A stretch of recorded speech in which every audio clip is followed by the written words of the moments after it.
1 or 2 minutes. This tool is it's not giving you a report of the data.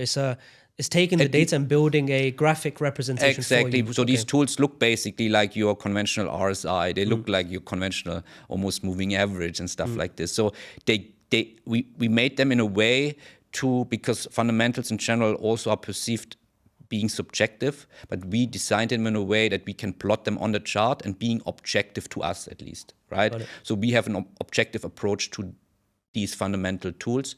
And so I can quickly go to a market, give me a market, we can look at the chart, and I can tell you whether I'm fundamentally bullish, neutral, or bearish within like 1 or 2 minutes, and then I know if I'm interested in that market or not. So that entire weekend process going through these 30, 40 markets, for myself, takes me 30 minutes max. Right, and then I know what I expect for the week ahead, and that's it. So my entire trading week, literally in front of the screen.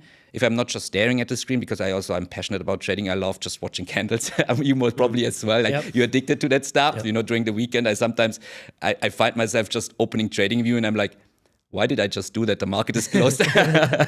Because you're just so addicted to that stuff. But just the whole trading process is maybe maximum an hour in the entire week. Right. Okay, so there's so many things that I want to jump into. Just it's based crazy. On what you said. We can do 2 episodes. We probably should, but I think the way I want to take the rest of the episode is these 2 steps that you have, which you've kind of made objective, but not totally, where you have the fundamental portion and the technical. So let's start off with the fundamental portion. Initially, because without your tool, which you developed later on, were you always fundamental base? And if you were you then trying to read reports and all this economic data on every currency pair and asset class and soybeans and commodities and precious metals? On soybeans, I had like the crop report, for instance. So you would manually read it back sometimes, in the day? Back in the day, I was reading the crop on these agricultural markets. I learned how to read these crop reports and analyze these numbers. So this is how I did it. And then when I slowly incorporated indicators, it was like one by one.